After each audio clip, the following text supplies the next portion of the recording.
ಎಲ್ಲಿ ವಿಳಂಬ ಆಗುತ್ತೆ ಅದು ಅನಧಿಕೃತವಾದಂಥ ಬಡಾವಣೆಗಳಿಗೆ ತಲೆ ಎತ್ತುವಂಥದ್ದಕ್ಕೆ ಅವಕಾಶ ಮಾಡಿಕೊಡುತ್ತೆ. ಈ ಎಲ್ಲ ವಿಚಾರಗಳು ಇವತ್ತಿನ ಯಾವ ರೀತಿ ಮಣ್ಣೆ ಆಗುತ್ತೆ ಅನ್ನೋದು ನೋಡಿ ನಾನು ಪ್ರತಿಕ್ರಿಯೆ. ಈಗ ರಾಜ್ಯ ರಾಜಕಾರಣದಲ್ಲಿ ಸಾಕಷ್ಟು ಚರ್ಚೆ ಆಗ್ತಾ ಇರುವಂತದ್ದು ಸದನದ ಪಾವಿತ್ರ್ಯದಲ್ಲಿ ಹನಿ ಟ್ರ್ಯಾಪ್ ಅಂತ ವಿಚಾರ ಚರ್ಚೆ ಆಗಬಾರ್ದಾಗಿತ್ತು. ನೋಡಿ, ಇದು ಬಹಳ ಸ್ಪಷ್ಟ. ಯಾರೋ ಕರೆ ಮಾಡ್ತಾರೆ, ಯಾರೋ ಸ್ವೀಕರಿಸ್ತಾರೆ. ಅದನ್ನ ಮುಂದುವರ್ಸ್ಕೊಂಡು ಹೋದ್ರೆ ಅದು ಅವರ ಇಚ್ಛೆ. ಇದಕ್ಕೂ ಸಾರ್ವಜನಿಕರಿಗೂ ಏನು ಸಂಬಂಧಗಳು ಇಲ್ಲ. ಏಕಾಏಕಿ ಹೇಳಿಕೆ ಕೊಡುವಂತ ಪ್ರಸಂಗನೂ ಯಾಕೆ ಬಂತು ಅನ್ನೋದು ನನಗೆ ಗೊತ್ತಿಲ್ಲ. ಇವತ್ತು ಸದನದಲ್ಲಿ ಚರ್ಚೆ ಆಗಿರುವಂಥದ್ದು ಇದು ಸಾರ್ವಜನಿಕ ಸೊತ್ತು. ಹಾಗಾಗಿ ಎಲ್ಲ ಕಡೆ ಚರ್ಚೆ ಆಗ್ತಾ ಇದೆ. ನಾನು ಈ ವಿಚಾರವಾಗಿ ನಾನು ಏನೇನು ಪ್ರತಿಕ್ರಿಯೆ ನೀಡಲ್ಲ. ಯಾಕಂದ್ರೆ ಮಾಡಿದ್ಯಾರೋ ಸ್ವೀಕರಿಸಿದ್ಯಾರೋ ಅವ್ರು ಮುಂದುವರ್ಸ್ಬೇಕು ಬಿಡಬೇಕು ಅನ್ನೋದು ಅವ್ರಿಗೆ ಬಿಟ್ಟಿದ್ದು. ಪಕ್ಷೀಯರ ಮೇಲೆ ಈ ತರದ ಆರೋಪಗಳನ್ನ ಅದು ಆಡಳಿತದ ಪಕ್ಷದವರೇ ಮಾತಾಡ್ತಾರೆ ನೋಡಿ. ಹಂಗಲ್ಲ ನೋಡಿ, ಮನುಷ್ಯ ಅಂದಾಗ ಅವ್ರಿಗಿರುವಂತಹ ಆಸೆ ಆಕಾಂಕ್ಷೆಗಳು ನಮ್ಗೆ ಗೊತ್ತಾಗಲ್ಲ. ಹನಿ ಟ್ರ್ಯಾಪ್ ವಿಚಾರದಲ್ಲಿ ಏನಿದೆ, ಯಾರೋ ಕರೆ ಮಾಡ್ತಾರೆ, ಯಾರೋ ಸ್ವೀಕರಿಸ್ತಾರೆ. ಮುಂದುವರ್ಸ್ಬೇಕು ಇಲ್ವೋ ಅನ್ನೋದು ಅವ್ರಿಗೆ ಬಿಟ್ಟಿದ್ದು.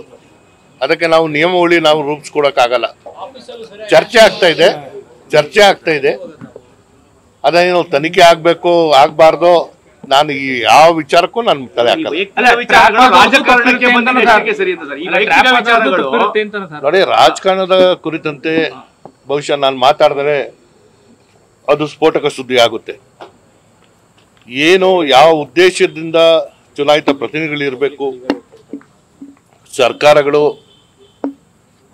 ಎಲ್ಲರ ಹಕ್ಕನ್ನ ಪ್ರತಿಪಾದಿಸುವಂತಹ ಒಂದು ಸರ್ಕಾರ ಆಗಬೇಕು.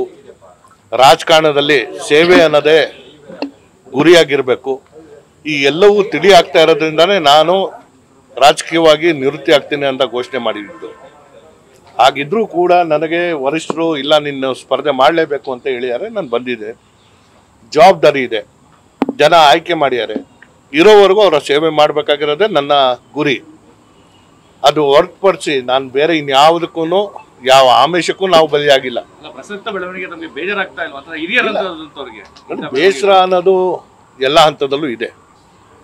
ಆದರೆ ಇವತ್ತು ನಡೀತಿರುವಂತಹ ಯಾವ ದಿಕ್ಕಿನಲ್ಲಿ ನಡೀತಾ ಇದೆ ಇದನ್ನು ನೋಡಿದಂತಹ ಸಂದರ್ಭದಲ್ಲಿ ಒಂದು ಸ್ಪಷ್ಟ ಬಹುಮತದಿಂದ ಆಯ್ಕೆಯಾಗಿರುವಂಥ ಸರ್ಕಾರ ಜನರಿಗೆ ಮತ್ತು ಈ ರಾಜ್ಯಕ್ಕೆ ಉತ್ತಮವಾದಂಥ ಯೋಜನೆ ಕೊಡುತ್ತೆ ಅನ್ನೋ ನಿರೀಕ್ಷೆ ನಮಗೆಲ್ಲರಿಗೂ.